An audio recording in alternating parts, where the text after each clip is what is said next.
And first Ramzan Mubarak. Hope कोई बच्चे ने रोजा रखा होगा, कुछ बच्चे छोटे हैं जिन्होंने नहीं रखा होगा भी शायद।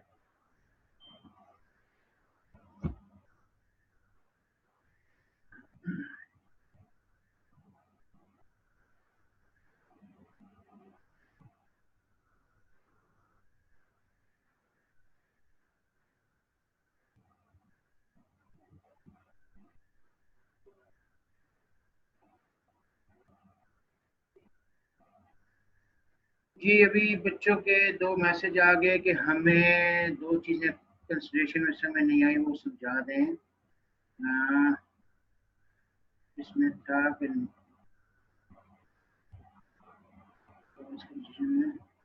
Not necessary educate and real uncompetent, ये 2 बच्चों की डिमांड आई है। नॉट नेसेसरी एडुकेट कल मैंने समझाया भी था, चलो मैं दोबारा समझा देता हूँ। इसको कंसिडर ये लिया जाता है कि अगर कोई 19-20 से चीज कम है, यानी अगर आपने किलो फर्स्ट किया 50 किलो किसी को चीनी भेजी है, उसमें आधा पाव या थोड़ी सी कम भी है तो इश्यू नहीं है। लेकिन ये तो जनरल कंसेप्ट समझाने के लिए है। ओरिजिनल केस ये है कि ये जो जमीनें खरीदी जाती हैं, बहुत दफा जमीन की या किसी चीज की सही कीमत नहीं लगाई जा पाती, तो अब जरूरी नहीं है कि वो उसकी बिल्कुल एक्यूरेट कीमत ही हो। ओके, तो मीन नॉट नेसेसरी एडुकेट, जरूरी नहीं है कि बिल्कुल आप जो है मौजूद कीमत लगाएं, बाद दफा आप सही कीमत नहीं लगा पाते। जितनी भी ये प्रॉपर्टी गवर्नमेंट या जमीनें खरीदी जाती हैं कौड़ियों के मोल, यानी अगर करोड़ की है तो लाखों में खरीदी जाती है और बाद में कहा जाता है कि इसका सही अंदाजा नहीं लगाया जा सका। या मैंने कल एक एग्जांपल दी थी कि एक बड़ी अम्मा थी, उनका अपना मकान था, उन्होंने वो मकान बेचा 1 करोड़ का, 1 करोड़ का। अब जिस पार्टी को बेचा था वो उस पार्टी ने आगे बेच दिया 1 करोड़ 14 लाख का, 15 लाख का। अब अम्मा को पता चला तो अम्मा का बीपी शूट कर गया। अब फिर इत्तेफाक ये हुआ कि जिस पार्टी ने 1 करोड़ 15 लाख का खरीदा, उसने कुछ अर्से बाद 1 करोड़ 27 लाख का बेच दिया। अम्मा गुजर गई, अल्लाह में एक पास चली गई। अब बच्चों ने केस कर दिया कि जी हमारा कॉन्ट्रैक्ट वापस किया जाए, ये कंसिडरेशन एडिक्वेट नहीं थी, ठीक है, हमने कम कीमत में बेचा था। तो क्या अदालत वो वापस करेगी? नहीं। इसलिए तो बाद दफा आप जो है वो सही कीमत नहीं भी लगा पाते तो कॉन्ट्रैक्ट जो है वो वैलिड होता है, ठीक है। जरूरी नहीं कि बिल्कुल उसकी एक्यूरेट कीमत हो, 19-20 का या कुछ फर्क भी होता है। इसको बोलते हैं नॉट नेसेसरी एडुकेट। अच्छा, यहाँ पूछा है, रात को बच्चों ने व्हाट्सएप पे पूछा है, तो फिर इससे बेहतर था ग्रुप भी पूछ लिया करें, सब बच्चों को क्लियर हो जाए। अच्छा, फिर यहाँ पे अनरियल कंसिडरेशन। अनरियल कंसिडरेशन का ओरिजिनल कंसेप्ट ये है कि वो पर्सन ऑलरेडी बाउंड ना हो इस कंसिडरेशन का। इसकी मैंने आपको एग्जांपल दी थी कि फर्ज किया आप अभी मेरे अलावा किसी प्राइवेट पर्सन ने ट्यूशन पढ़ रहे होते हैं तो उसको ट्यूशन देते हैं, ठीक है। अब क्या मुझे भी ट्यूशन दोगे, 5-5 हजार दोगे? नहीं, इसलिए कि मैं ऑलरेडी बाउंड हूँ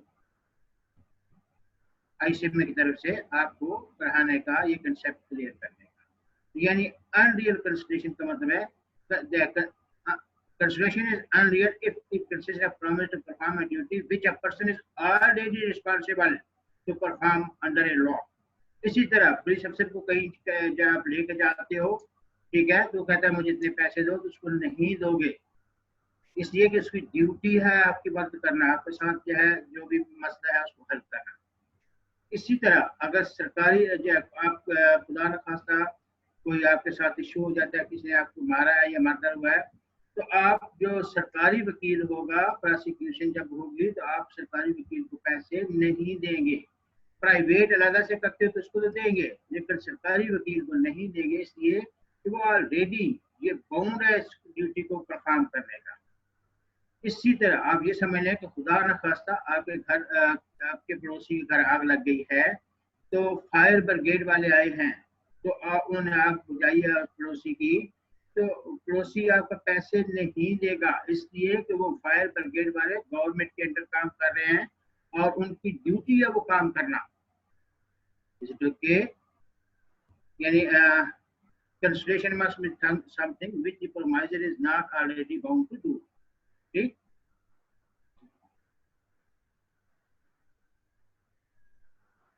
Is it okay? Hope आप ये आपको समझ हो गया। यानी अगर वो ऑलरेडी बाउंड है तो फिर कोई कंसिडरेशन नहीं है। कंसिडरेशन वो होनी चाहिए जो अलग से, यानी आप किसी से ट्यूशन पढ़ते हो यही ला की, उसको आप पैसे देते हो, वो कंसिडरेशन बनेगी। ये वाला बच्चे ने पूछा था, दोबारा और एक पूछा इसमें। अच्छा जी, ये हो गया। चले आप यहाँ पे पूछ सकते हैं। रात को ये क्वेश्चन बच्चों ने पूछा था, मैंने रात को बताया था। अच्छा जी, नीचे एक्सेप्शंस हमने पढ़ ली थी सारी। इसमें अगर किसी को कोई डाउट हो तो वो पूछ सकते हैं। नेचुरल लव एंड अफेक्शन वाला बताया था, वारंटी कंपनसेशन वाला बताया था। अच्छा जी, टाइम और डेट बताया था, completed gift, contract of agency, remission and waiver बताया था। ये रिमिशन के साथ वेवर, वेवर नहीं था, वेवर था, WAIVER, वेवर। फिर मैंने आपको कंट्रैक्ट ऑफ गारंटी का बताया था कि जब भी कोई गारंटी, यानी गारंटी जो देता है उसको श्योरिटी बोलते हैं, कि जब भी कोई श्योरिटी देगा, ठीक है, तो उसकी अपनी कंसिडरेशन नहीं होती, जिसके बिहाफ पे वो श्योरिटी दे रहा है, ठीक है, उसी की कंसिडरेशन इसकी कंसिडरेशन होती है। यानी मैंने कहा था ए ने बी से टीवी खरीदा, तो पैसे नहीं थे, बी ने कहा श्योरिटी ले आओ, बी सी को श्योरिटी ले आया। अब सी ने कहा ठीक है ये पैसे देगा, अगर नहीं देगा तो मैं दूंगा। टीवी खरीदा किसने? ए ने। बेचा किसने? बी ने। तो ए और बी के लिए तो कंसिडरेशन टीवी और पैसे है, सी के लिए तो कोई कंसिडरेशन नहीं है। लेकिन अगर एक डिफॉल्ट कर जाता है तो सी को पैसे देना पड़ेंगे, बी उसको फोर्स करेगा। तो जो भी श्योरिटी देता है उसकी कंसिडरेशन नहीं होती, फिर भी कॉन्ट्रैक्ट वैलिड होता है। अच्छा जी, नेक्स्ट आ जाए।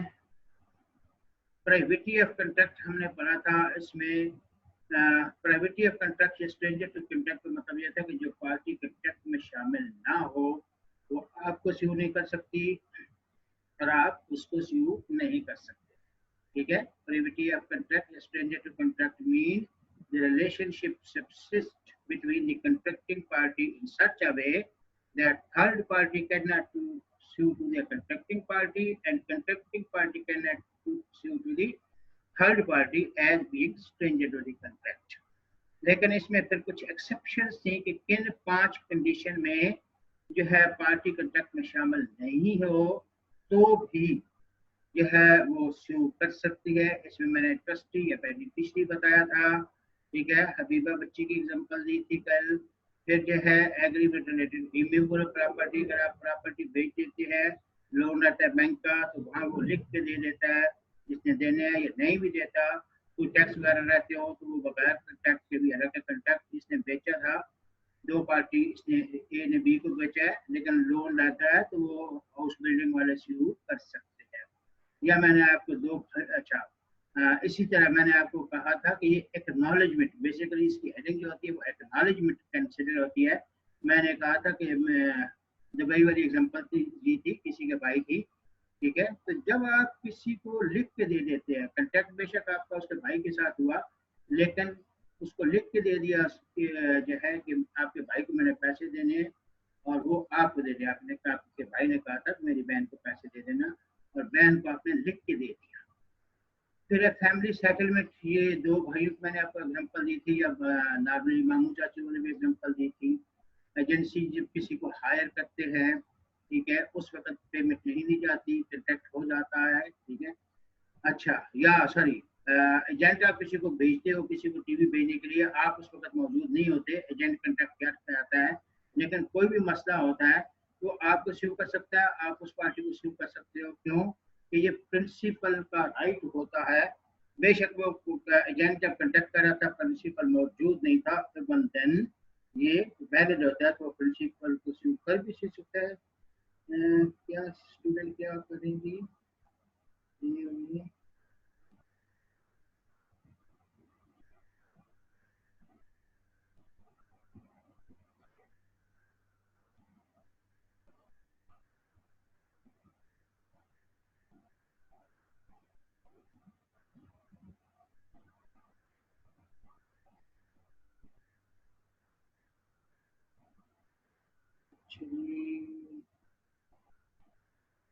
देखते हैं रिकॉर्डिंग कभी।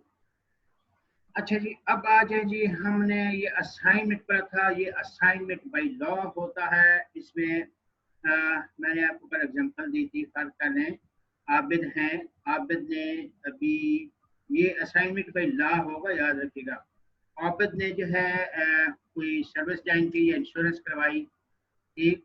तो ये लास्ट मैंने एग्जांपल दी थी कि जब उसने सर्विस ज्वाइन की या इंश्योरेंस करवाई या कोई पॉलिसी ली, तो उस वक्त जो है मुनज़्ज़ा उसकी ज़िंदगी में शामिल नहीं थी, मुनज़्ज़ा बतूल फातिमा। लेकिन कुछ अर्से बाद उसकी जी शादी हो जाती है, तो मुनज़्ज़ा उसकी श्रीमती बन जाती है। अब हालांकि जब उसने आबिद ने नौकरी शुरू की थी या इंश्योरेंस पॉलिसी ली थी, उस वक्त वो जिंदा था, मेरा मतलब कमा रहा था, तो ये कंटेक्ट हुआ था। लेकिन अब उसकी श्रीमती जो है वो मुनज़्ज़ा बतूल फातिमा आ गई। तो अब अगर आबिद खुदा न खास्ता गुजर जाता है, मर जाता है, तो सारे पैसे किसको मिलेंगे? मुनज़्ज़ा बतूल फातिमा को। हालांकि वो उस वक्त उसकी जो है कंटेक्ट में शामिल नहीं थी, लेकिन जब भी, याद रखिएगा, फंडामेंटल राइट्स के तहत वाइफ नाजल हो जाती है, वाइफ आ जाती है, तो उसको वो राइट्स मिल जाते हैं, बेशक वो कंटेक्ट में पार्टी नहीं। या मैंने एग्जांपल दी थी कि किसी के फर्ज किया अब्बास हैं, उसके पापा के कंपनी में शेयर हैं, तो शेयर किसने खरीदे? पापा ने, ठीक। और हुआ ये कि कुछ अर्से बाद पापा की डेथ हो जाती है, तो वो पैसे कौन क्लेम कर सकता है? अब्बास। हालांकि अब्बास उस वक्त मौजूद नहीं था। ओके, तो ये कल मैंने असाइनमेंट बाय लॉ समझाया था। होप ये दोनों चीजें आपको क्लियर हो गई होंगी। अच्छा, पांचों कुछ बच्चों ने रात को व्हाट्सएप पे पूछा, मैंने उनको रिप्लाई किया। अब आ जाए जी, अनलॉफुल कंसिडरेशन एंड ऑब्जेक्ट। किन सूरतों में ऑब्जेक्ट या कंसिडरेशन अनलॉफुल है? ठीक है, सिंपल बता दूं कि अनलॉफुल या ऑब्जेक्ट वो कंसिडरेशन जो लॉ के अगेंस्ट है, जो लॉ के अगेंस्ट है, यानी अनलॉफुल है। अनलॉफुल तक तो फिर भी खैर है, इलीगल बेसिकली हो तो वो ज्यादा जो है हम उसको बोलते हैं। चलें, अनलॉफुल कंसिडरेशन आप इलीगल कह रहे हैं। अच्छा, उसमें कौन कौन सी आती है? सबसे पहले है उसमें एलिमेंट्स फॉरबिडन बाय लॉ, यानी ये वो कंसिडरेशन जब लॉ ने मना की हुई है, ठीक है। When it is punishable by criminal law of Marathi, when it is prohibited by special court of legislation, यानी वो कंसिडरेशन जो लॉ ने मना की हुई है, जिसमें आप कोई भी सारी एग्जांपल ले सकते हैं कि चोरी नहीं कर सकते, ठीक है, चोरी करके किसी को चीज नहीं बेच सकते। इसी तरह की जो भी कंस्टिट्यूशन लॉ ने मना की हुई है, तो वो उनका ऑब्जेक्ट अनलॉफुल हो जाता है, ऐसा कोई कंटेक्ट नहीं करेंगे। ठीक, यहाँ पे जैसे लिखा हुआ example, B and C agree to divide the goods divide obtain by theft, यानी चोरी करेंगे। नासर और मुबशर ने कंटेक्ट किया है कि हम चोरी करेंगे, ठीक है, जो भी सामान हासिल होगा बड़ी ईमानदारी से बांटेंगे, है तो चोरी का माल, ठीक। तो ये लॉ ने मना किया हुआ है। अच्छा, ये इसका ऑब्जेक्ट लॉफुल नहीं। दूसरा है defeat the provision of law. Defeat the provision of law, थोड़ा सा मैं आपको और भी इसमें समझा देता हूँ। ये तवज्जो से सुनिएगा, बजाय थोड़ा सा टिपिकल है। Defeat the provision of law, हुआ ये था कि एक बंदा इंसॉल्वेंट हो गया। इंसॉल्वेंट आप जिसको दिवालियापन कहते हैं, बैंकक्रप्ट कहते हैं। अच्छा, इस दौरान अगर कुछ चीज न समझ आ रही हो तो आप इस पे व्हाट्सएप पे भी पूछ सकते हैं, वहां भी पूछ सकते हैं, लास्ट सेशन में पूछेंगे। दिवालियापन जब किसी का होता है, ठीक है, बैंक इसको बोलते हैं, तो उसके लिए फिर उसकी सारी जमीन, सारा घर, सब कुछ बेचा जाता है। तो यहाँ पे एक पर्सन ने क्या किया कि उसका घर बिक रहा था, उसने अपने दोस्त को कहा कि अभी तुम, मेरा घर नीलाम हो रहा है, अभी तुम ले लो, ठीक है, वक्ती तौर पे, और बाद में मैं आपसे ले लूंगा। तो ये अब जो है, लॉ इसकी प्रोविजन नहीं देता कि जो अपना घर जो है खुद किसी से सास बास करके उससे बोले कभी ले लो और बाद में मैं ले लूंगा, तो ये defeat the provision of law में जाता है, इसका भी ऑब्जेक्ट लॉफुल नहीं है। इसलिए वैसे हमारे पाकिस्तान में तो बहुत कुछ ऐसा होता है, लेकिन वो सिचुएशन कि जिसका ऑब्जेक्ट लॉफुल कंसिडर ना हो, तो ये है वैसे, यानी such object consider may not be directly forbidden by law but they will indirectly violate the law। Direct किसी को कोर्ट मना नहीं कर सकती मकान खरीदने से, लेकिन इनडायरेक्ट वो वायलेट कर रहे हैं। उम्मीद है आपको समझ आ गई। मैं फिर ये समझाता हूँ, हो सकता है कुछ बच्चों को समझ ना आए। When it defeats the provision of law, if the object or consideration of an agreement is of such a nature that if permitted it would defeat the provision of any law, then it is considered illegal. Such objects or consideration may not be directly forbidden by law। यानी court किसी को जमीन या घर खरीदने से मना तो नहीं कर सकती, ठीक है, लेकिन अगर कोई बंदा खुद अपना दिवालियापन के चक्कर में किसी दोस्त से साथ बात करके वो घर दोस्त के नाम ले रहा है, बाद में खुद ले लेता है, तो ये भी इसका ऑब्जेक्ट लॉफुल नहीं है। ये हो सकता है आपको थोड़ा सा टिपिकल लग रहा हो, मैं आपको एक और एग्जांपल देता हूँ आपकी लोकल लाइफ से। आप यूं समझे कि कोई एक फर्जी नाम ले लेते हैं हम, हुज़ैफा जो है उनकी स्कॉलरशिप निकल आई है, वो ऑस्ट्रेलिया जाना चाहते हैं पढ़ने के लिए, ठीक है, हुज़ैफा की स्कॉलरशिप आई है कि ऑस्ट्रेलिया जाके वो पढ़ सकते हैं। अब दूसरा इत्तेफाक ये हुआ कि सुंदस रावेल अशफानी जो है उनका भी वजीफा निकल आया ऑस्ट्रेलिया पढ़ने का। किसका? हुज़ैफा का जो है वो ऑस्ट्रेलिया का स्कॉलरशिप आई है, और सुंदस रावेल अशफानी की भी आई है, एक ही है ये, ठीक है।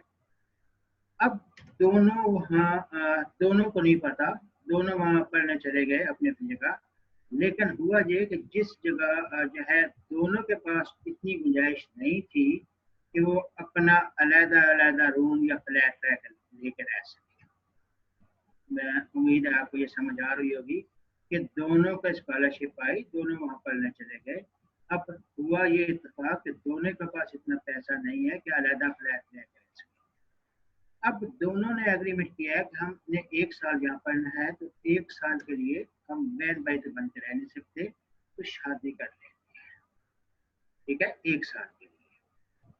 अब यहाँ प्रॉब्लम यह है कि किसी को कोर्ट मना तो नहीं कर सकती शादी के लिए, लेकिन अगर शॉर्ट टर्म शादी के लिए कोर्ट इजाजत भी नहीं सकती, ठीक है, तो 1 साल के लिए वो शादी करते हैं, तो अब कोर्ट किसी को शादी करने से तो डायरेक्ट मना नहीं कर सकती, लेकिन अब 1 साल के लिए शादी जो है वो परमिट भी नहीं कर सकती। तो ये वो सिचुएशन है जो बुक में थोड़ा सा टिपिकल है, लेकिन मैंने आपको आसान लाइफ में समझा दिया है। तो उम्मीद आपको समझ आ गई होगी कि बाद दफा ऐसी सिचुएशन आ देती है कि डायरेक्ट लॉ मना नहीं कर सकता, लेकिन इनडायरेक्टली वो अगर परमिशन भी नहीं दे सकता, मना भी नहीं कर सकता और परमिशन भी नहीं दे सकता, तो ऐसे कंडक्ट में अनलॉफुल चले जाते हैं। अच्छा जी, नेक्स्ट है फ्रॉडुलेंट। असलम ने अकरम को अपना एजेंट रखा। अब वो शुएब के साथ मिलकर कहता है कि भाई इसने मुझे एजेंट रखा है, इसका घर बेचना है, इसका घर तो है फर्ज किया 50 लाख का, और मैं आपको जो है दिलवा दूंगा 30 लाख का, बाकी के 20 लाख हम दोनों बांट देंगे। यानी कोई भी फ्रॉडुलेंट एक्टिविटी या कोई जिसका ऑब्जेक्ट किसी को फ्रॉड करना हो, ठीक है, तो ऐसा उसका भी ऑब्जेक्ट अनलॉफुल नहीं है। इसको हम नॉर्मली कहते हैं एक्स डोलो मेलो नॉन उरिटो एक्शो। मैं रिपीट करता हूँ, एक्स डोलो मेलो नॉन उरिटो एक्शो। फ्रॉड, ठीक है, जो भी फ्रॉड का एलिमेंट है तो उसको यानी वो ऑब्जेक्ट लॉफुल नहीं होता। और अगर जो है किसी को इलीगल एक्टिविटीज में आए, एक्टिविटी को नॉन उरिटो एक्शो। अच्छा, ये खैर आपके लिए टिपिकल हो जाएगा, हम सीधा सीधा चलते हैं, ठीक है। हम एक्स डोलो मेलो नॉन उरिटो एक्शो को भी कंसेप्ट रखते हैं, लेकिन फ्रॉडुलेंट का मतलब ये है कि जो भी ऑब्जेक्ट ऐसा है कंटेक्ट हुआ है जिसमें किसी दूसरी पार्टी के साथ फ्रॉड करना है, ठीक, तो वो भी ऑब्जेक्ट अनलॉफुल होता है। अच्छा, मैं फिर कहूंगा अनलॉफुल के बजाय इलीगल कहे तो वो अच्छा हो। अच्छा, नेक्स्ट है इन्वॉल्विंग इंजरी टू पर्सन या प्रॉपर्टी। हबीबा ने सबा को 1 लाख रुपया दिया है कि निमरा का घर जला दो या आज उसकी टांगें तोड़ दो। तो अब ये किसी का घर जलाना या किसी का जो है कोई पर्सन जो है नुकसान देना, ये भी अनलॉफुल में जाता है। होप आपको समझ आ गई होगी, ठीक है, कि हबीबा ने किसी को पैसे दिए हैं कि अभी किसी पार्टी के टांगे तोड़ दो या उसका घर जला दो, तो उसका ऑब्जेक्ट भी अनलॉफुल कहलाएगा। अच्छा, अब आ जाए court regard it as immoral. Court regard जिसका बाज़ दफा पर्पस जो है या वैल्यू या जो है पब्लिक लॉ के अगेंस्ट हो, तो उसको भी court regard it as immoral कहलाती है, ठीक है जी। इसमें आप यूं समझ सकते हैं कि शेख कोई एक फर्जी नाम ले लें आप लोग, क्योंकि सबसे बड़ा प्रॉब्लम यह है कि आप लोग डायरेक्ट इंटरेक्ट नहीं करते। अगर आप लोग डायरेक्ट इंटरेक्ट करें तो आपके पास तो नाम बहुत होते हैं, फर्जी नाम कोई भी दे सकते हैं आप जो। अच्छा, हम जो है फर्जी नाम लेते हैं कोई एक के जो है जुबैर है हमारी क्लास में या जुबैर हैं, तो उन्होंने अपनी पड़ोसन को कहा है कि मुझसे 2 लाख रुपया लो और अपने हस्बैंड से डाइवोर्स ले और मुझसे शादी करो, ठीक है। जुबैर ने अपने पड़ोसन को कहा है कि मुझसे 2 लाख रुपए ले लो और अपने हस्बैंड से डाइवोर्स करो। उसने कहा ठीक है भाईजान। उसने 2 लाख रुपया लिया, मजे से शॉपिंग की, ठीक है, अच्छे अच्छे सूट लिए। अब वो जुबैर साहब इंतजार कर रहे हैं भाई कब ये डाइवोर्स लेगी। तो उसने पूछा कि भाई आपने डाइवोर्स नहीं ली। कि कौन सी डाइवोर्स भाई, अब जिसने 2 लाख रुपया दिया था ये कोर्ट में चला गया, किसने मेरे साथ वादा किया था, तो क्या कोर्ट जो है जुबैर का साथ देगी? नहीं, इसका पर्पस इमोरल है। इसी को देख लो कि नासिर साहब है, उन्होंने अपने पड़ोसी को कहा कि ये 2 लाख ले लो और अपनी बीवी को छोड़ दो। तो यानी जिसका कोर्ट इसका पर्पस जो है इमोरल कंसिडर करती है, ठीक है। Is it okay? होप आपको ये समझ आ गया होगा, नहीं तो फिर आप पूछिएगा।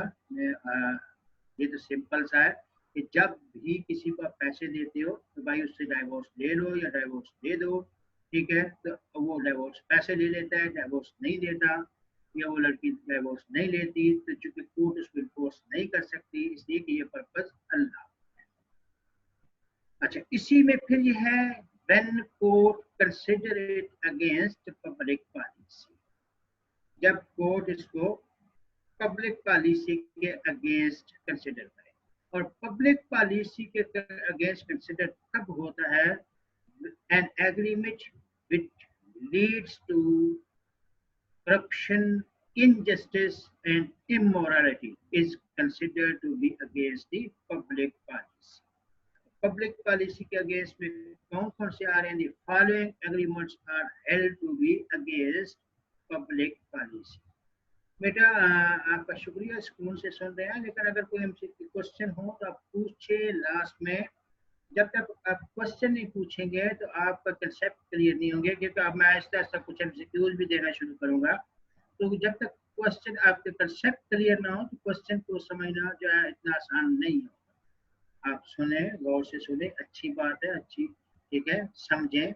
जहां भी कंसेप्ट ना क्लियर हो आप पूछें। अच्छा, अगेंस्ट पब्लिक पॉलिसी आपको समझ आ गई होगा। इसका एग्जांपल क्या है? नंबर वन है agreement to give money to induce a person to buy false evidence.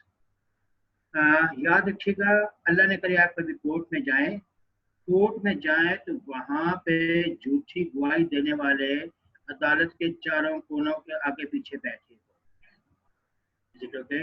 और अगर कोई पैसे लेके झूठी गवाही देता है तो that is also considered against public policy. या कोई गलत जो है मींस फॉल्स एविडेंस किसी भी किस्म का प्रोवाइड करता है या गवाही देता है, तो ये सारा उसमें ये एग्रीमेंट अगेंस्ट पब्लिक पॉलिसी और उनका ऑब्जेक्ट कहलाएगा। अच्छा, दूसरे नंबर पे this agreement sorry the agreement to influence जजों को रिश्वत देना, ठीक, ये भी अगेंस्ट पब्लिक पॉलिसी है। या उनको गिफ्ट वगैरह देना, कोई तोहफे टाइप देना, ठीक, ये भी इसमें जाता है।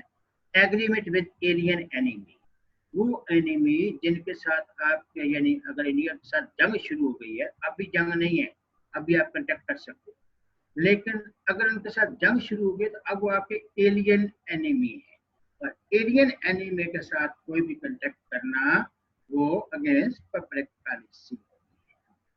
अच्छा, the agreement which disturb the friendly relationship of the state, यानी चाइना के साथ आपके जो है रिलेशन अच्छे हैं या सऊदीया के साथ, और किसी के साथ कोई एग्रीमेंट करते हो जिससे उस मुल्क को नुकसान हो सकता है, ये भी अगेंस्ट पब्लिक पॉलिसी होगा। अच्छा, the agreement, the purpose of which is influence over the officer of the justice, यानी वही जज है या ऑफिसर है, यानी पुलिस वाले को रिश्वत देते हो, ठीक, या किसी को गवाही देने से रोकते हो, या कोई उसका इन्फ्लुएंस यूज करते हो, तो ये भी उसी में जाता है, ठीक है। यानी यहाँ पे जो इन्फ्लुएंस जज है यही ले सकते हो, या पुलिस ऑफिसर का अलहदा से। अच्छा, एक चीज हो सकता है आपके जहन में आ रही हो कि अनलॉफुल और इल्लीगल, हम एक ही बात अक्सर कहते हैं, अनलॉफुल और इल्लीगल। याद रखिएगा दोनों में फर्क आता है।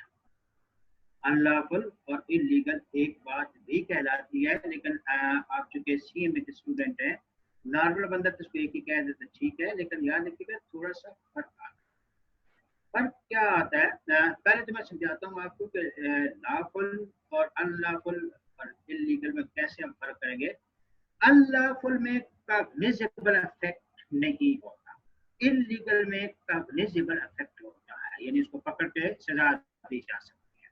आप यूं समझें कि माशाल्लाह बहुत से बच्चों के पास गाड़ियां या बाइक होंगी, तो जब ट्रैफिक में जा रहे हो तो अगर ग्रीन सिग्नल है और तो आप आराम से गुजर सकते हैं, ये वैलिड है, लॉफुल है। लेकिन अगर सिग्नल येलो हो रहा है तो इखलाकी तौर पे आपको रुकना चाहिए। अगर नहीं भी रुकते तो आपको पुलिस वाले पकड़ के चालान नहीं कर सकते, रुकना चाहिए था, ये अनलॉफुल है। लेकिन सिग्नल रेड हो गया और आप फिर भी गुजर रहे हैं तो अब इल्लीगल होगा, फिर आपको पकड़ के जुर्माना भी करेंगे। अनलॉफुल और इल्लीगल के दरमियान कुछ थोड़ा सा मीन्स आता है डिफरेंस, लेकिन अनलॉफुल में कोई आपको सजा नहीं दे सकता, ठीक है, वैसे तंबीह कर सकता है, सजा नहीं दे सकता, लेकिन इल्लीगल में वो कॉग्निजेबल में आपको पकड़ सकते हैं, बंद भी कर सकते हैं। एक तो उम्मीद है ये आपको समझ आ गई होगी, या दूसरा यूं समझ लें कि अभी सबा ने जो है पेन उठाया, फोन लिया है, तो साथ बैठी इस लड़की का कोई एक फर्जी नाम ले लो, मीन्स शगुफ्ता का, तो उससे पूछे बगैर कॉल करना शुरू कर ली है। सबा ने मोबाइल शगुफ्ता का पड़ा हुआ, उससे पूछे बगैर कॉल करना शुरू कर दी है, ये अनलॉफुल है। और वो पानी पीने गई है, उसका मोबाइल मार लिया है, अपने पॉकेट में डाल लिया है और बाहर जाकर बेच दिया है, अब ये इल्लीगल में जाएगा। और मेरी बात आपको समझ आ गई होगी अनलॉफुल और इल्लीगल की, कि अगर आप किसी से पूछे बगैर उसके सामने या उससे कोई चीज यूज करना शुरू करते हैं तो अनलॉफुल है। अब ठीक है, लेकिन अगर उसकी चीज चोरी करके ले जाते हैं और आगे बेच देते हैं, अब इलीगल है। वो आपको ये क्लियर आ गया होगा। अनलॉफुल और इलीगल में डिफरेंस ये आता है कि अनलॉफुल में आपको सजा नहीं होती। ठीक, फर्ज कर ले मुबशर है, ठीक है, उनकी पड़ोसन बेवा हो गई है, उन्होंने उनसे शादी की है।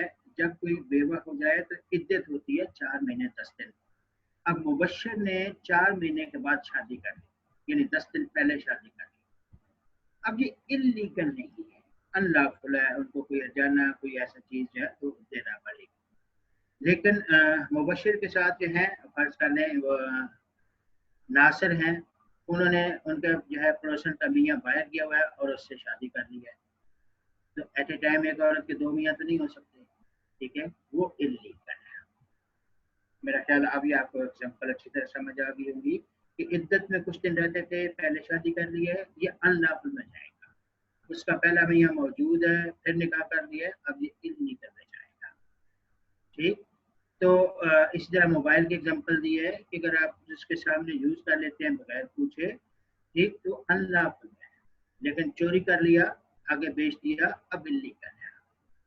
तो मेरा ख्याल है ये तीनों एग्जांपल, ये ट्रैफिक वाली, ये शादी वाली, या मोबाइल यूज करने वाली, आपको समझ आ गई। अच्छा, इसमें कोई भी चीज जो ना समझ आए, मैं फिर रिपीट करता रहता हूँ कि आप पूछ सकते हैं जब मर्जी आपकी। मैं हर वक्त हाजिर होता हूँ अपने अच्छे अच्छे बच्चों के लिए। ठीक है, मकसद ये होता है कि रिजल्ट अच्छा है, क्योंकि आप लोगों के अच्छे रिजल्ट की वजह से मुझे 10-12 बेस्ट टीचर ऑफ पाकिस्तान की ट्रॉफियाँ मिल चुकी हैं पहले ही। तो इसी तरह कोशिश करता हूँ कि बच्चे जो हैं कोऑर्डिनेट करें, पूछें सारा। अच्छा, अब हम जा रहे हैं जो इस बुक के शुरू में, जो बाद में होना चाहिए तालिका ने शुरू में दिया हुआ है, क्लासिफिकेशन ऑफ कंटेंट। अच्छा, कल बच्चों ने एक्सेप्टेंस के मुझे इससे काफी पॉइंट पूछे, आकर के पूछे, सबको बताया, आज भी पूछिएगा जब मर्जी है। हम शुरू कर रहे हैं कंट्रैक्ट और उसकी क्लासिफिकेशन। ज्यादा फोकस करेंगे जहाँ पे हमारे एमसीक्यूज बनते हैं, उनको ज्यादा तवज्जो से पढ़ेंगे। जहाँ नहीं बनते उसको हम ज्यादा फोकस नहीं करेंगे। अच्छा जी, सबसे पहले हम इसकी शुरू करते हैं, डेफिनेशन वगैरह शुरू करते हैं। Contract and it's kinds. Contract, ये डेफिनेशन है आपके पास बुक में, ये डेफिनेशन हर बुक में आपको यही डेफिनेशन मिलेगी। Every agreement and promise enforceable at law is a contract. ठीक है। अच्छा, a contract is an agreement creating and defining obligation between parties। आपको डिफरेंट किस्म की इसी तरह डेफिनेशंस मिलेंगी। ठीक है, an agreement enforceable by law is a contract। ठीक, अच्छा, फिर एग्रीमेंट क्या है? Every promise and every set of promise forming consideration for each other is an agreement. Recall करो मेरा सोर्सेज ऑफ लॉ के बाद पहला जो यानी फोर्थ या फिफ्थ लेक्चर होगा, जिसमें मैंने आपको डायग्राम बना के दिखाई थी, वो सेंड भी की है सबको, कि ऑफर कब जो है प्रपोजल बनती है, कब प्रॉमिस बनती है, प्रॉमिस कब एग्रीमेंट बनता है, और एग्रीमेंट कब कॉन्ट्रैक्ट बनता है, वो सारी डिटेल मैंने बताई थी। इसका मतलब ये हुआ कि उसमें जो हमने पढ़ा था कि हर कॉन्ट्रैक्ट तो एग्रीमेंट होता है, लेकिन हर एग्रीमेंट कॉन्ट्रैक्ट नहीं होता। इसी के निकाल पर मैंने बताया था कि जब एग्रीमेंट जो है, हर एग्रीमेंट हर कॉन्ट्रैक्ट तो एग्रीमेंट होता है, लेकिन हर जो है एग्रीमेंट कॉन्ट्रैक्ट नहीं होता। तो कौन सा एग्रीमेंट कॉन्ट्रैक्ट होता है? That is enforceable by law. अच्छा, उसमें फिर इसका जो है दूसरी चीज आती है कि इन्फोर्सेबिलिटी। तो वैलिड कॉन्ट्रैक्ट या वैलिड एग्रीमेंट कब बनता है? कि जब वो आप इन्फोर्सेबल कर सकें, लॉ में यानी इन्फोर्स कर सकें। ठीक है, मैं फिर वापस आता हूँ जी। लीगल और सोशल इन्फोर्सेबिलिटी कैसे आएगी? मैंने आपको एग्जांपल दी थी जब वो पढ़ा रहा था कि एग्रीमेंट कंट्रैक्ट कब बनते हैं, तो मैंने आपको बताया था फर्ज कर लें कोई जो है शहबाज ने 4 मोबाइल खरीदे थे। शहबाज ने 4 मोबाइल खरीदे थे। रिकॉल करो मेरी एग्जांपल जो मैंने कहा था सोशल और लीगल में कैसे होंगे। तो एक तो उन्होंने परवशा बाजी को दिया था, ठीक है, और उससे पैसे नहीं लिए, ठीक। अब हुआ ये कि बाकी 3 जो हैं उसने 3 लड़कों को बेचे। एक शहबाज ने 4 मोबाइल लाया, एक जो है उसने परवश शाहबाजी को दिया, पैसे नहीं लिए, एक शेख सलमान को दिए, वो दोस्ती अच्छी थी उससे लिखवाया नहीं है, 5,000 का दिया है। यानी सिर्फ जो है उन्होंने परवश शाहबाजी को बेचा दिया है, उसके पैसे नहीं लिए। बाकी 3 लोगों को बेचे हैं, शेख सलमान को, ठीक है, नसीर को और मुझे। शेख सलमान से दोस्ती थी, ठीक, उससे लिखवाया नहीं। नसीर से उसने लिखवा लिया और मुझे आप लोगों के सामने वो दिया। तो कोई बता सकता है कि इसमें ये तीनों जो उसने परवशाबाजी को दिया वो सोशल एग्रीमेंट था, ठीक है। सोशल एग्रीमेंट जब आप किसी को जहाँ लीगल वैल्यू क्रिएट नहीं होती उसने उसको जो है तोहफे में दिया। तो यानी ये जो अभी मोबाइल आया था शिगुप्ता बाजी को उसने दिए, सारी परवशा को। तो ये सोशल अरेंजमेंट में जाता है। लेकिन बाकी तीनों से उसने लिखवा 5,000 के बेचे हैं तीनों को, ये लीगल अरेंजमेंट में जाते हैं। अब इत्तेफाक ये हुआ, मैंने आपको बताया था कि तीनों को जिसको 5,000 के बेचे थे उसने जो है उन तीनों ने, मैंने भी ये तीनों ने पैसे नहीं दिए। अब वो स्यू किसको कर सकता है? जिस वो शेख सलमान को स्यू नहीं करेगा, इसलिए कि उससे लिखवाया नहीं था, कोई एविडेंस नहीं था।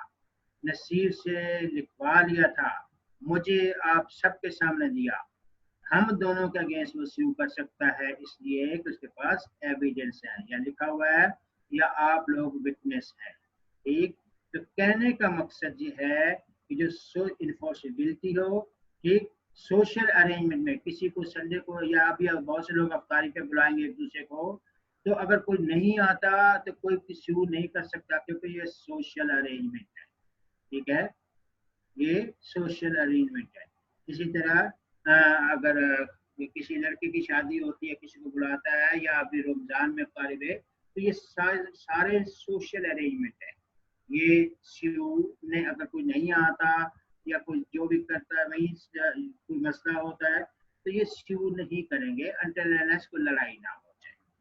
अच्छा, फिर मैंने लीगल अरेंजमेंट बताया कि आपने जो है वो बाकायदा मोबाइल 5,000 के बेचे, एक मुफ्त में दिया था, 3 बेचे हैं, उसमें तीनों जो बेचे हैं वो लीगल एग्रीमेंट थे।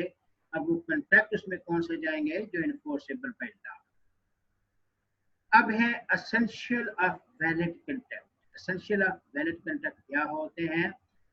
यानी सबसे पहले होते हैं ऑफर एंड एक्सेप्टेंस, दोनों हम बहुत डिटेल से पढ़ चुके हैं, ठीक है। यानी आप किसी को कोई मोबाइल बेचते हैं, ऑफर करते हैं, जनरल ऑफर, स्पेशल ऑफर, सारी टाइप में पढ़ा चुका हूँ। अगली पार्टी उसको एक्सेप्ट करती है, या ऑफर एंड एक्सेप्टेंस पे कहलाता है। उसका ऑब्जेक्ट जो है वो लीगल हो, ठीक है, लीगल ऑब्लिगेशन हो, यानी जो हुई बात कि आप जो है उसके बदले में मुफ्ता नहीं देंगे, पैसे देंगे। लॉफुल कंसिडरेशन यानी वो चोरी वोरी की ना हो, ये सारी चीजें जनरल कंसेप्ट हैं, ठीक है। कैपेसिटी ऑफ पार्टी, ये आप सुनिएगा। कैपेसिटी ऑफ पार्टी का मतलब यह है कि जो पार्टी कंट्रैक्ट कर रही है वो कैपेबल हो। कैपेबल मीन माइनर ना हो, पागल ना हो, इंसेन ना हो, इसको हम बोलते हैं, या फॉरबिडन बाय लॉ ना हो। वो कैपेसिटी ऑफ पार्टीज आपकी अलग से हेडिंग भी है, ठीक है। यानी पर्सन ऑफ अनसाउंड माइंड ना हो, पागल दिमाग ना हो, किसका हुआ ना हो, ठीक है। अच्छा, इसी तरह दुश्मन ना हो, ये कैपेसिटीज ऑफ पार्टीज में जो है, तो ये यानी वो कैपेबल हो कंट्रैक्ट करने के, ठीक है। पागल ना हो, टुन ना हो, ये सारी चीजें हम आहिस्ता आहिस्ता करेंगे। अच्छा, कैपेसिटी ऑफ पार्टी यानी कैपेबल हो कंटेक्ट करने के। फिर है फ्री कॉन्सेंट। फ्री कॉन्सेंट का मतलब यह है कि उसकी कॉन्सेंट फ्री हो, आपने उसके सर पे टीटी नहीं रखा, उसको धोखा नहीं दिया, फ्रॉड ना हो, मिस रिप्रेजेंटेड। फ्री कॉन्सेंट के 5 एलिमेंट होते हैं। इसको हम जो है वाइडेबल कंट्रैक्ट भी कहते हैं, ये आगे बहुत डिटेल से पढ़ेंगे। जमीन अगर जिससे कंट्रैक्ट रख रहे हैं कर रहे हैं उसको धोखा दे के कंट्रैक्ट ना किया हो या उसके सर पे टीटी वीटी ना रखा हो, ये 5 एलिमेंट हैं। And it is not obtained by, यानी यहाँ पे है for a valid contract, it is essential that the consent of parties must be free.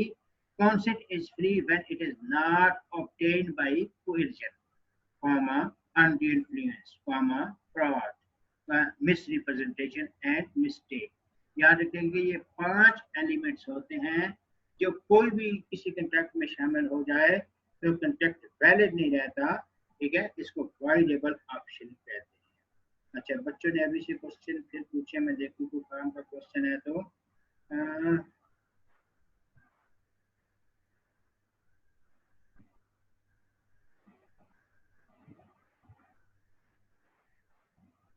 जी बेटा ये क्या क्या कर रहे हैं जी, बच्चा पूछ रहे थे।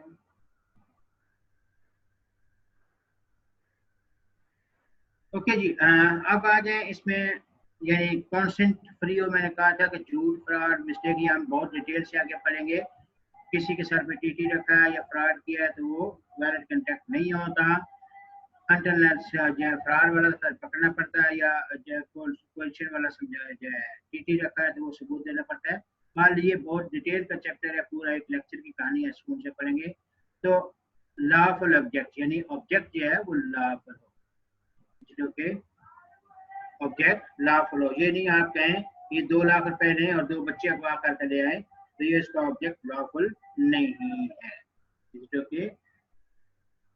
या वो किसी का घर जला रहे हैं, उजामा ने जो है वो जोर के पैसे दिए हैं, जाओ 1 लाख लो, फलाना लड़के की टांगे काट दो, ठीक, या उसका घर जला दो, तो ये ऑब्जेक्ट लॉफुल नहीं होते। अच्छा, नेक्स्ट है राइटिंग एंड रजिस्ट्रेशन। कुछ कंट्रैक्ट जो होते हैं वो ओरल होते हैं, कुछ में जैसे मोर्टगेज वगैरह या ये कुछ है सेल जो है लैंड्स वगैरह, उसमें राइटिंग और रजिस्ट्रेशन मस्ट होती है। अब जैसे गाड़ी लेते हैं, ठीक है, उसमें राइटिंग और रजिस्ट्रेशन मस्ट होती है। कुछ चीजें जब से दूध मंगवा रहे हैं बाजार से रोज दे के आएगा, उसमें राइटिंग रजिस्ट्रेशन नहीं होती। तो जहाँ पे नहीं होती वहाँ जरूरी नहीं है, लेकिन जहाँ पे जरूरी है वो मस्ट है राइटिंग और registration. Certainty of time. Certainty of time का कंसेप्ट ये होता है कि जब आप term sorry certainty of terms, ये वो सिचुएशन होती है कि जब आप यानी उसमें टर्म सर्टेन लिखी हुई, यानी अगर आपने किसी को कहा है बुक मंगाने 20 बुक ला दो, कौन सी भाई, तो वो अगर वो कोई भी उठा कर ले आता है तो वो कंट्रैक्ट वैलिड नहीं रहेगा। यानी आप वो लिखेंगे कि मुझे जो है मेघ की या लुकमान बेग की या फलां राइटर की 20 बुक ला, ठीक है, और इतने बजे लाओ, ये टर्म्स कंडीशन क्लियर होनी चाहिए। टर्म्स कंडीशन याद करो, मैंने कहा था कि अगर जो है क्लियर ना हो तो वो वेग ऑफर मैंने बनाया था, जब टर्म कंडीशन क्लियर ना हो तो वेग ऑफर में चला जाता है। अच्छा, अब आ जाए जी नीचे, खुदा का भला करे, possibility of performance. Possibility of performance का मतलब ये होता है कि जब वो कंडक्ट कर रहे हैं वो परफॉर्म करने के काबिल हो, ये ना हो कि वो परफॉर्म ही करने के काबिल ना हो। यानी अगर जो है खुजैमा कहते हैं अब्बास को, ये ग्राउंड उठा के वहां ले आओ, ठीक है, या जो है कोई ऐसा यदि परफॉर्म, कोई कहते किसी का अगर जो है कोई कहता है मुझे इतने पैसे दो तो जो है जमीन से सारा सोना जो डिस्कवर करके दो, यानी ये वो चीजें जो पॉसिबल नहीं है परफॉर्म की, यानी वो जो कंटेक्ट हो वो पॉसिबिलिटी ऑफ परफॉर्मेंस हो। या किसी का डोगी मर गया है या भाई मर गया, वो कहता है 1 लाख रुपए ले लो, इसमें जान डाल दो, दूसरी पार्टी कहती है हाँ दे 2 लाख, मैं अभी जान डाल देता हूँ, बेचारे ने बहुत कोशिश की वो जान नहीं डाल सका, तो यानी ये पॉसिबिलिटी ऑफ परफॉर्मेंस नहीं जाते, यानी वैलिड कंटेक्ट करने के लिए जरूरी है कि वो परफॉर्म करने के काबिल।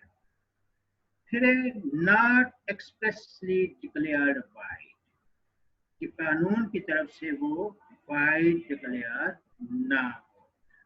ये भी बहुत लेंथी है, ठीक है, कि किन सूत्रों में, यानी यहाँ पे अगर देखें, the agreement must not be one of the those agreement which have been expressly declared to be void by the law, ठीक है। सेक्शन तो हर हमने कोई क्वेश्चन नहीं आता, वो हम अलहदा से पढ़ेंगे कि कौन कौन सी सूरतें आती हैं जहाँ पे वो वाइड डिक्लेयर है।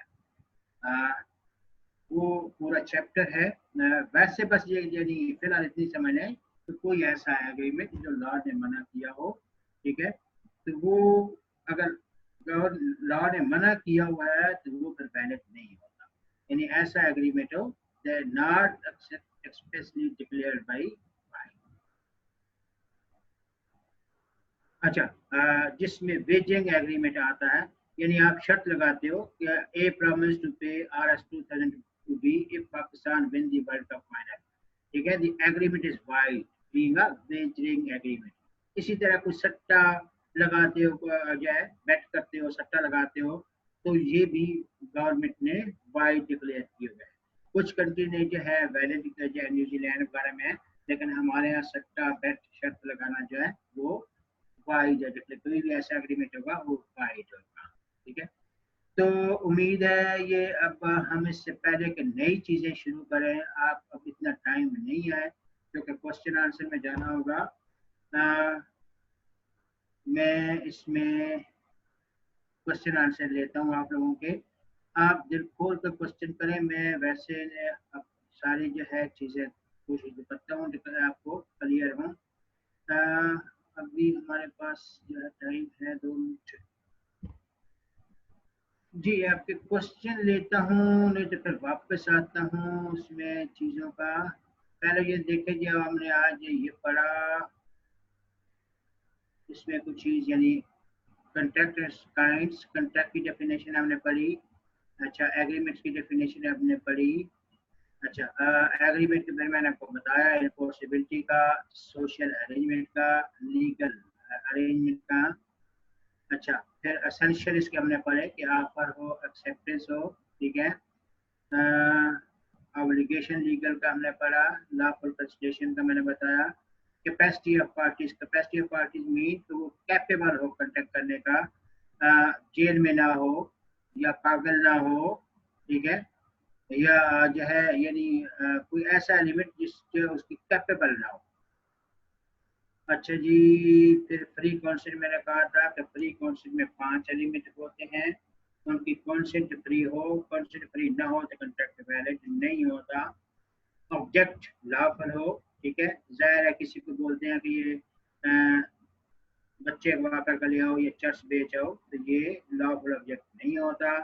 राइटिंग रजिस्ट्रेशन मैंने बताई थी कि मोस्टली ओरल भी हो सकता है, रिटन भी हो सकता है।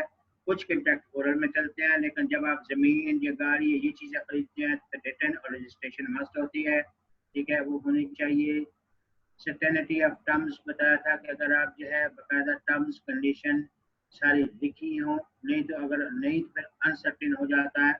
या ये है कि उसका कोई टाइटल स्पेसिफाई करना है, जैसे भाई पंखे चाहिए, अब पंखे कौन से चाहिए ये नहीं पता, किस कंपनी के चाहिए ये नहीं पता, तो ये भी वैलिड नहीं है। बाकायदा लिखे होने चाहिए कि पाक फैन या जो है नेशनल फैन, ठीक, और वो पेडिस्टल चाहिए, सीलिंग फैन चाहिए, वो सारा चीज़ लिखी होनी चाहिए, वरना वो मिस्टेक में चला जाता है। पॉसिबिलिटी ऑफ परफॉर्मेंस, यानी वो कंट्रैक्ट परफॉर्म किया जा सकता हो, अगर पॉसिबिलिटी परफॉर्मेंस नहीं है तो कंट्रैक्ट फाइल हो जाता है।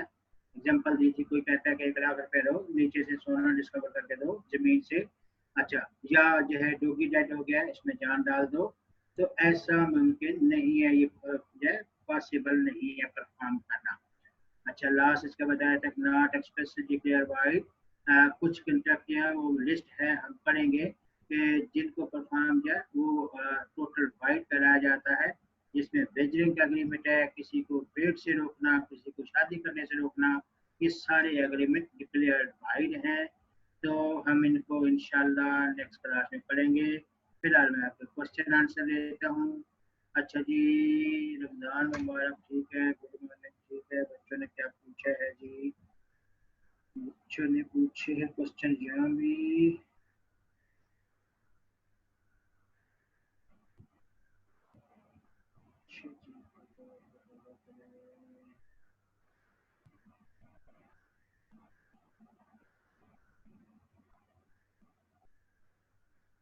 चलो बच्चे कह रहे हैं कि हम यहाँ पूछते हैं। अच्छा सर, गुड मॉर्निंग। ठीक है जी, वालेकुम अस्सलाम। क्या आ गया सर? रमजान मुबारक। ठीक है सर, आपको कल वाला लेक्चर का रिव्यू दे दें। कल वाला लेक्चर का रिव्यू आप जब बाकी बच्चों ने व्हाट्सएप पे पूछा था तो आप भी पूछ लेते। Speak loud please. अच्छा जी, ठीक है सर। मुझे सही से कंसेप्ट क्लियर नहीं हुए। अच्छा हुए।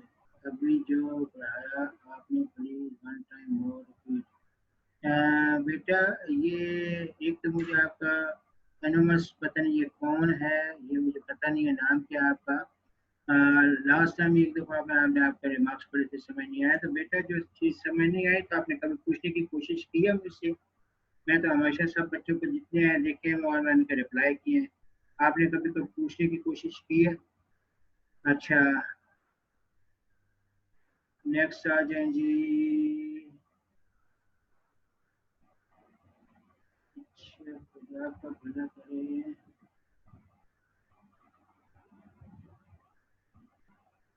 Doctrine of privity of contract को एक्सप्लेन कर दें। Doctrine of privity of contract का मतलब ये होता है कि जब दो पार्टी कंटेक्ट कर रही हैं तो वो दोनों कंटेक्ट करने वाली एक दूसरे को स्यू कर सकते हैं। यानी ये किसने पूछा है? सामिर। सामिर जो है उन्होंने नीचे आंसर आंसर को मोबाइल बेचा है, ठीक है, 20,000 का, और कहा है पैसे जो हैं वो रमशा को दे दीजिएगा। मोबाइल आमिर ने बेचा है, ठीक है, 20,000 का आंसर को, और कहा इसके पैसे रमशा को दे दीजिएगा। अब आंसर जो है वो रमशा को अगर पैसे नहीं देती तो रमशा आंसर को स्यू नहीं कर सकती, इसलिए कि कंटेक्ट किसका हुआ था? सामिर का। और ये सैयद अमर या सामिर है। अच्छा, सामिर का और आंसर का। तो रमशा उसमें कंटेक्ट में शामिल नहीं थी। ओके, तो ये होता है प्राइवेटी ऑफ कंटेक्ट। ठीक। हाँ, फिर एक्सेप्शंस हैं कि जिनकी बेस पे वसूल कर सकते हैं। फिलहाल प्राइवेटी ऑफ कंटेक्ट का सिंपल मकसद ये होता है कि the relationship subsist between the contracting party in such a way that contracting party cannot sue to the third party and third party cannot sue to the contracting party as being stranger to contract। यानी जो contract में party शामिल ना हो वो आपको सू नहीं कर सकती और आप उसको सू नहीं कर सकते।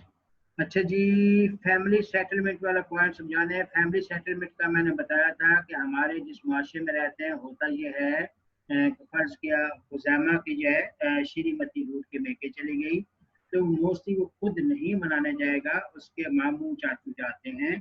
तो वो जहाँ कमिट करके आते हैं, बेशक खुजैमा मौजूद नहीं था, लेकिन चूंकि हमारे जो रस्म रवाज ऐसे हैं कि उनको वो जो मामू कमिट करके आए हैं कि उसकी श्रीमती को लॉकेट लेके देंगे, ये घर लेके देंगे, तो वो उनको फॉलो करना पड़ता है।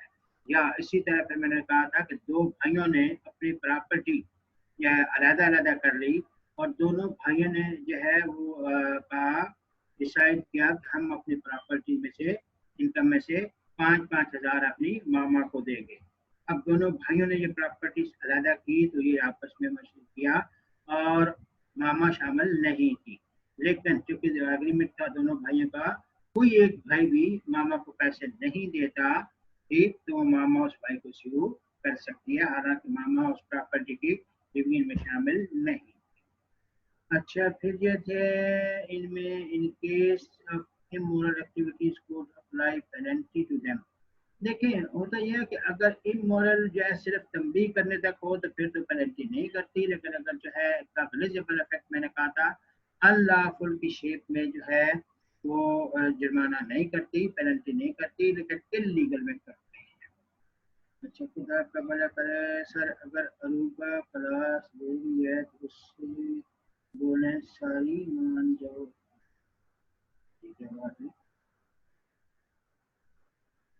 ये एनोमस।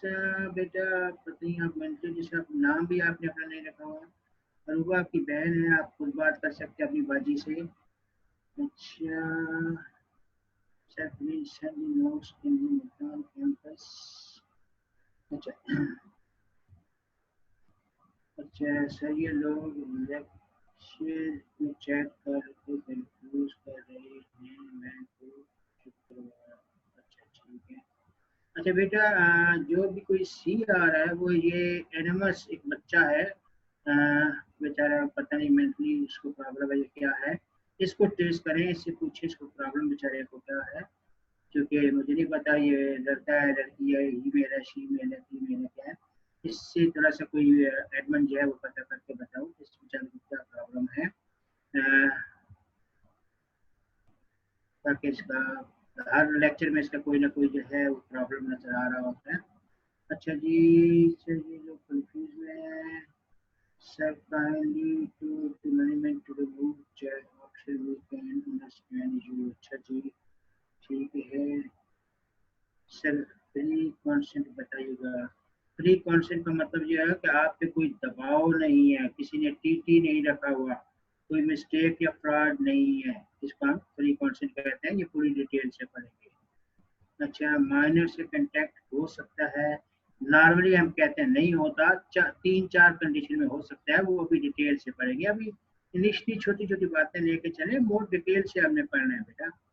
सर प्लीज ये चैट मैसेज बंद कर दें। अच्छा जी। अच्छा सर प्लीज ये चैट। अच्छा रिव्यू अगेन ऑप्शन 3। ऑप्शन 3 कौन सा था बेटा, आपने कौन सा पूछा था, ये व्हाट्सएप पे भेजिएगा, मैं पूछता हूँ। ये एनोमस जो है सब है काइंडली टू टू मैनेजमेंट। अच्छा ठीक है। अच्छा,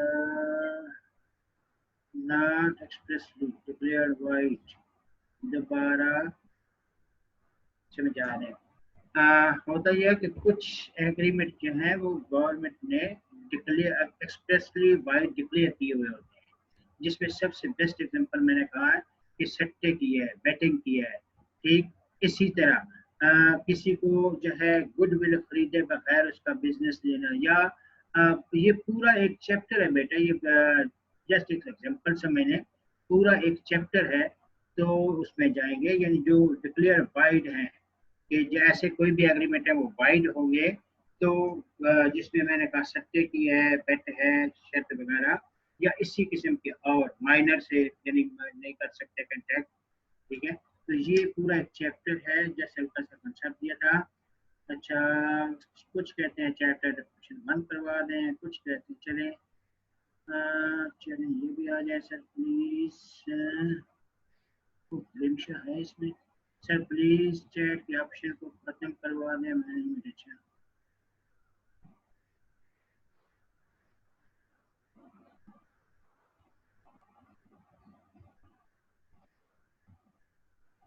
तो चैट ऑप्शन तो चल ही नहीं रहा बेटा।